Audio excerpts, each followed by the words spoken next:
So you have your first comic story idea, but you're not quite sure how to move it from your script to the page. Today, I'm going to show you how I did it. My name is Kev. I'm a comic creator here in Austin, Texas, and this is my first comic book, Liber Timoris. It's a horror anthology that's written in the vein of eerie or creepy, and it's going to be available at Staple Indie Comic Convention at St. Edward's University. I'll have a link down in the description of this video. But to get to this point, I basically had to start from somewhere. So today I'm going to show you at least how I went from a script to the page, and then into Procreate, and to finally create like a finished page. So let's get started.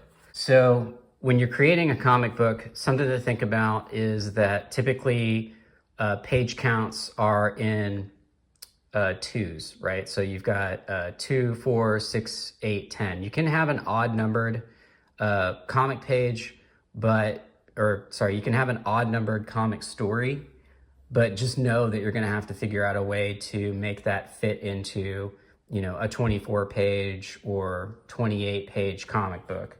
And this particular comic is, 20 pages. Typically they could be 24 pages. So it's just something to keep in mind. But you can actually use that page count to your advantage. And let me show you how, right? So you don't need anything fancy to get started with this. You just need a piece of regular, like blank printer paper or copy paper.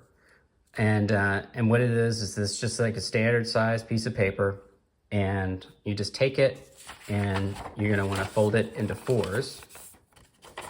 And once you open it up, what you've got now is basically a 4-page layout for thumbnails. So what you'll do from here is you'll take that and you can rule it out.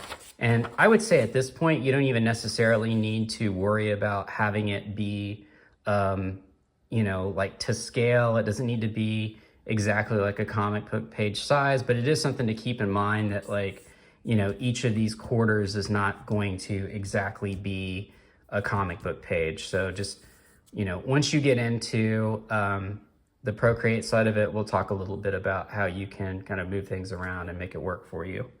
So, once you've done this, what you're going to want to do is take it to the next phase, which is creating your thumbnails. What's important about creating thumbnails is that it gives you an idea of the overall flow of your pages. So, 4 pages in, 2 pages in, however long your story happens to be, you're going to have a general idea of how your panels will flow from one page to the next. This is also a good way of making sure that you're not necessarily like duplicating panels or layouts or anything like that. You want to kind of keep things interesting and keep things moving. That being said, you can also, do callbacks and things like that in your panels. And that's another good way of kind of like looking at how things are going to look from a high level. At this point, you don't want to get too in the weeds as far as like the details are concerned. You can do basically just like forms, little bubble head figures.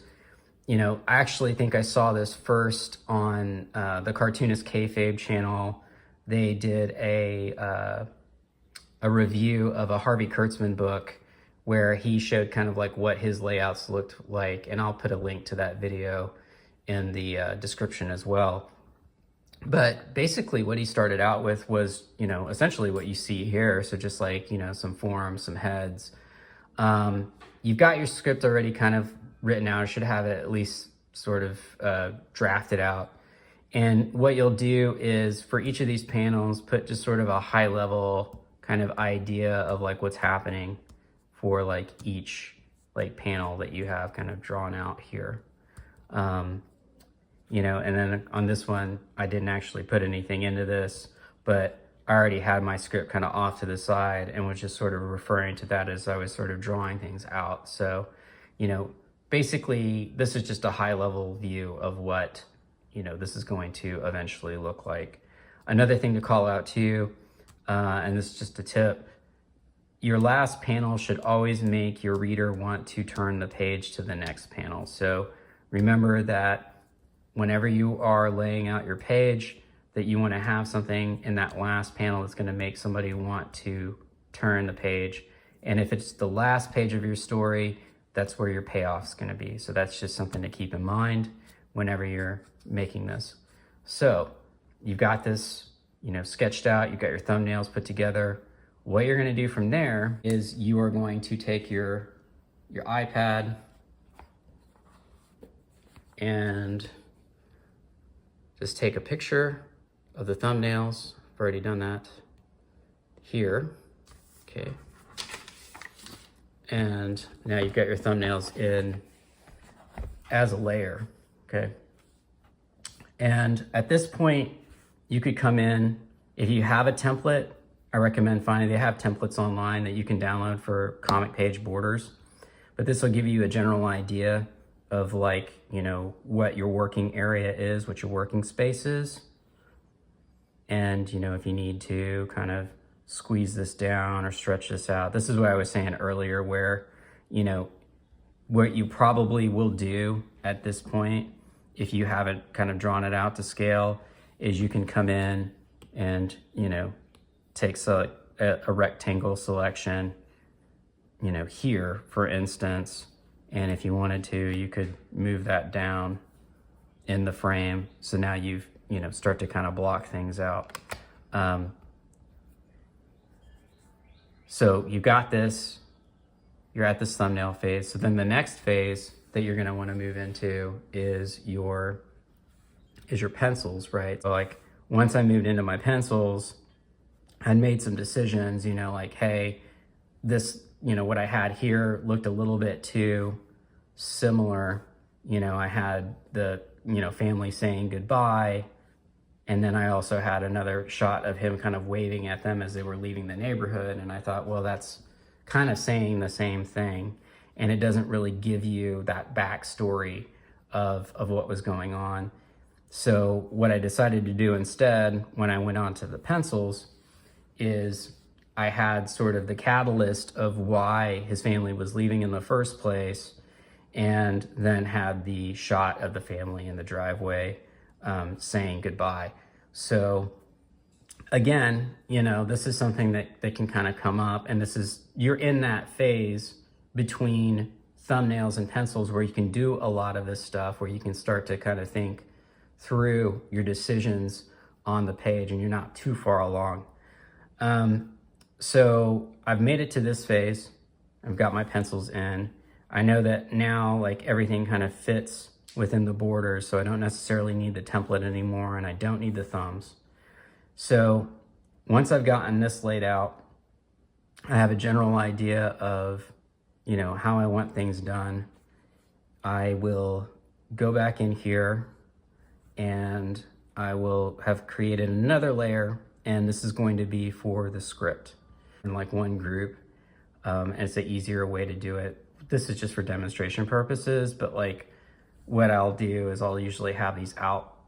And why I like to have these on separate layers as text is that if I need to go in and I need to make any changes or updates, it makes it a lot easier to do that. Now, if I had, done this as a rasterized layer, so these are just images, then obviously I couldn't go back in and make those changes with a keyboard. So you want to make sure that you keep those as a text layer, because a lot of times you'll find that you've made typos, or maybe even as you kind of progress through the story, you realize, oh, you know what, I need to go back in on this page and kind of add this thing so that it makes sense later down the road. So that's also something to think about. Once I've got the text kind of laid in here, I will have another layer that's set up that's specifically for any of the text boxes or dialogue bubbles.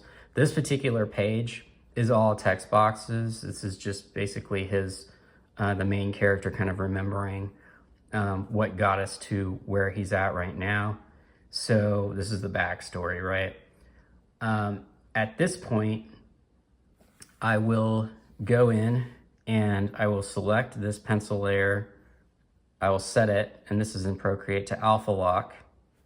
And I will pick a color. For me, what works is this like sort of blue. It's kind of like a non-photo blue.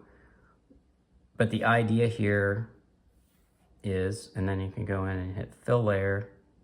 And what that's gonna do is that's just gonna set the pencil layer to a blue color. It makes it easier to go over with ink. And then the next thing I'll go in is I'll do my digital inking. And again, I'll have it on another layer. That's gonna be in a layer that's above the pencils. And you can see here, I've gone in and filled in everything. I've, places where I wanted to be like solid black, I've gone in and filled in those spots. And, it's basically, mouths, things like that. And then I don't need the pencil layer anymore, so I'll turn that off. So at this point, I feel like it's a little bit too flat. This is a black and white story, so I'm not putting any color into it. Now, if I was gonna do color, I probably wouldn't do this phase, but since this is a black and white color, I did go with gray wash and some gradients to make it a little bit more visually interesting and give it some depth.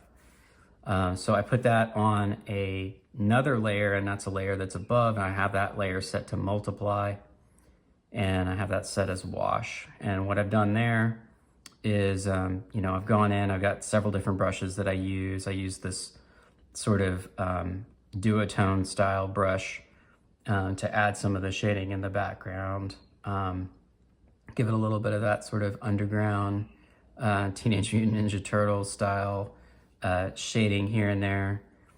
And then also using a watercolor brush to do some of the shading on the faces, and like a soft airbrush to go in and do like reflections and things like that.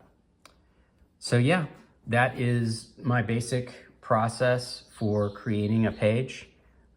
This is page 2 of my story, and I am currently working through page 6. Let's give you an idea right here of what page 6 looks like right now. And as you can see, I'm just now kind of filling in all of the inks. So I've got a ways to go. But anyway, I hope this was helpful, and thank you for watching.